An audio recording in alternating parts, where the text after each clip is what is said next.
I can be hard to live with. I don't mean to, but I can be critical. And sometimes I think I'm just not good for people. You know, that's not good for them to be around me. You know, I wear them down.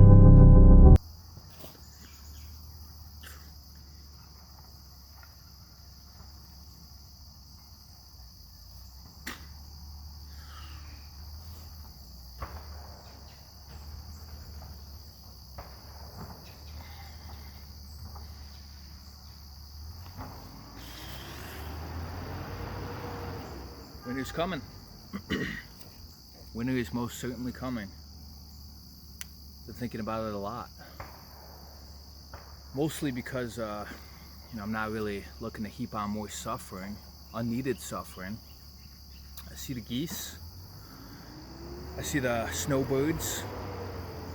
The old people, I mean, and they all flee come wintertime, especially here in upstate New York, right? We border Canada. If you know anything about Canada, it's pretty cold, so I can't find work. Talked to the unemployment agency, and it was to be expected come wintertime.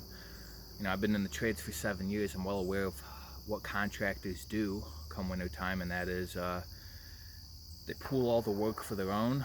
They don't hire anyone else on, and because we've got monopolies roaming wild, most small-time business people don't have enough inside work for themselves, let alone others.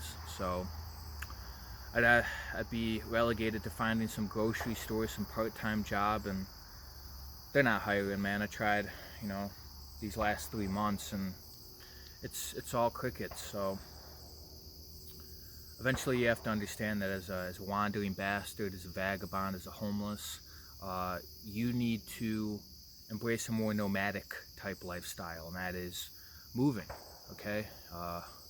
Not staying put, right? You don't have a tribe.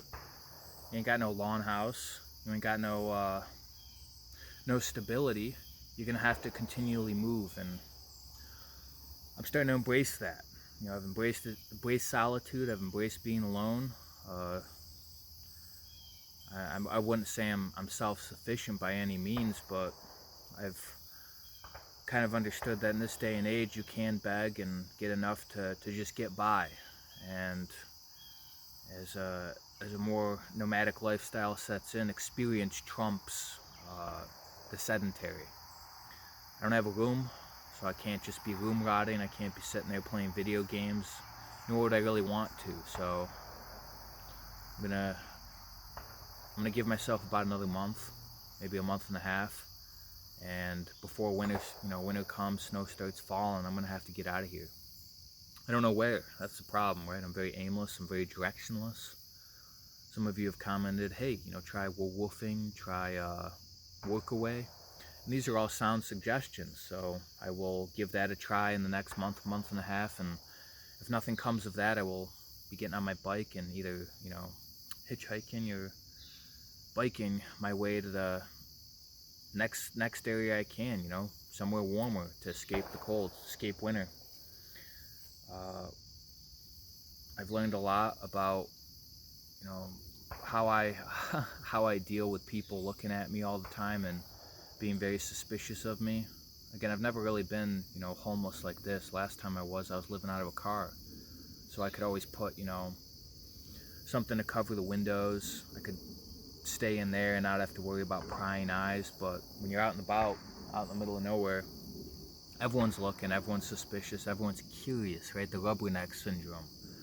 And I've always, I think this is just normal. Most people don't like it when people just stare at them. People linger. You kind of eventually you're like, what's going on, dude? Like, what's the problem? What's the deal?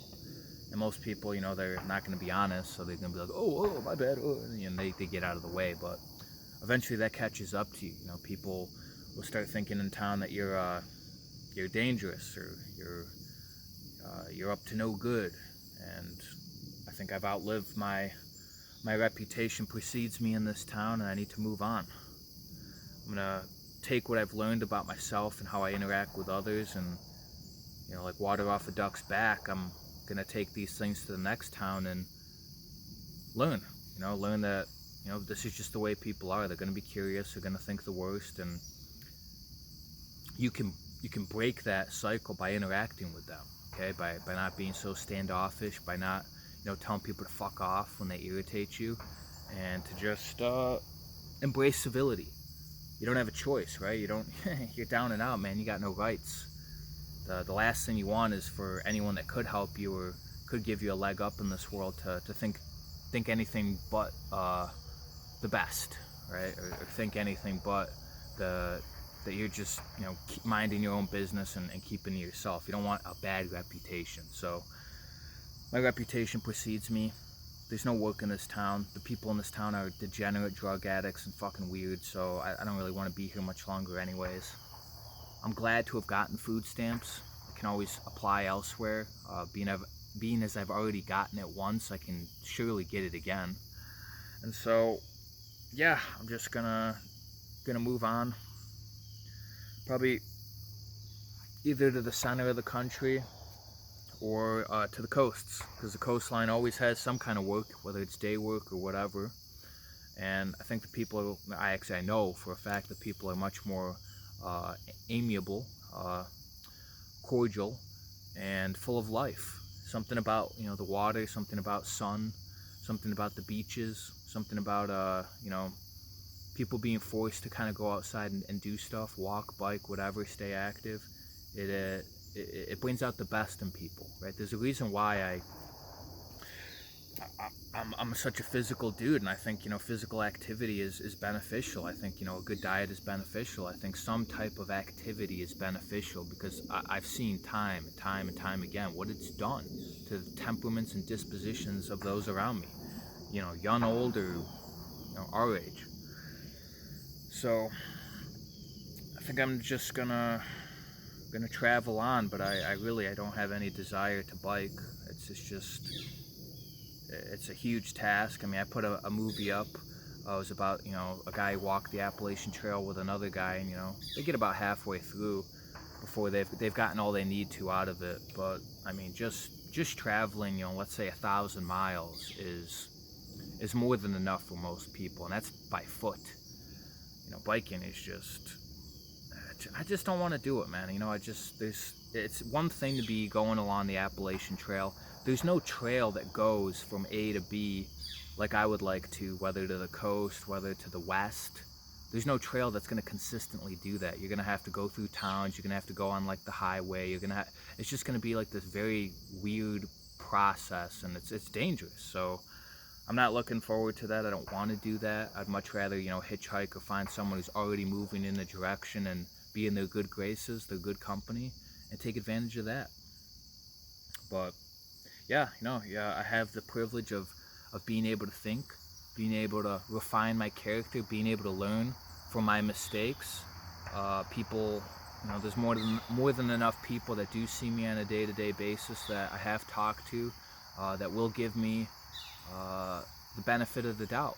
And they've seen that, you know, while other people may have negative things to say about me, they have nothing to say about me but good things, because I'm just calm, I'm minding my own business, and when they do talk to me, it's civil.